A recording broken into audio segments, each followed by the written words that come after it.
Okay, guys, let's talk about Kimi. So the premise here is a woman named Angela, played by Zoe Kravitz, has agoraphobia, which is a fear of wide open spaces, a fear of going outside, and her agoraphobia has gotten worse because of the COVID-19 pandemic, where she's been working from home. She works at a company called Amygdala that they have made a new smart speaker, kind of like an Alexa, and that her job is to basically listen to recordings of those interactions with users and the device to correct any sort of miscommunication. So meaning if somebody asks for sugar or something like that, but the device thinks it's asking for flour, for instance. So she goes in, corrects the system, and it's like this fully like learning and adapting system, right? So she is a human listener making the system better. By the way, this is directed by Steven Soderbergh, if you're unaware. So that's the general premise, and she ends up hearing what she perceives to be a sexual assault on one of the recordings and a subsequent murder of that person, this woman.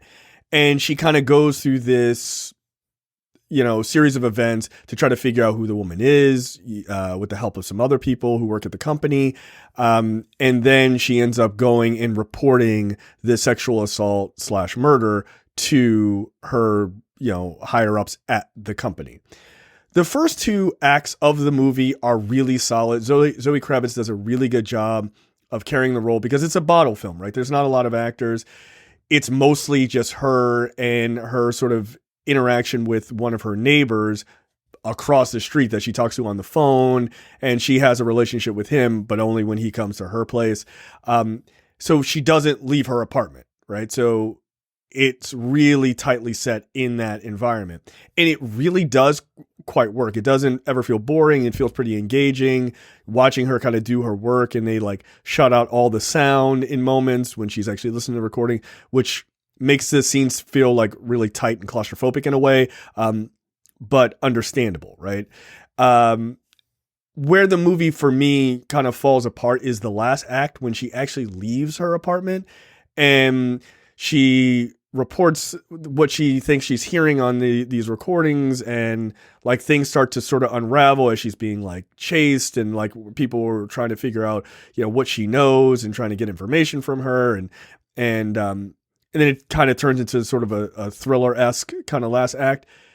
It feels very predictable. It kind of weirdly falls apart. Like her strong acting in the first two acts is really, really good and helps to anchor the film. But then it gets a little almost cartoonish and silly in the last act, which I was kind of surprised because normally Soderbergh kind of nails those kind of situations. But I guess lately he's done such a good job with working with so much less as a filmmaker that he really can nail a scene with just like a few people doing really good performances. But sometimes getting out in these like larger worlds, it's weird because the movie actually suffers ironically in the exact way that she suffers, right? Which is like she's miserable being out in these wide open spaces, and the movie feels kind of miserable in those wide open spaces. It just starts to get really messy and untangled. And I don't know how much of that is on purpose or not, but like for me personally, it didn't really work. So I'd give it a 3.5 out of 5. I was hoping for a little bit tighter of a plot going into that last act. But overall, I think it's a pretty enjoyable film. I think Zoe Kravitz does a really good job of sort of bolstering this bottle film up, and her performance really kind of carries it for those first two acts.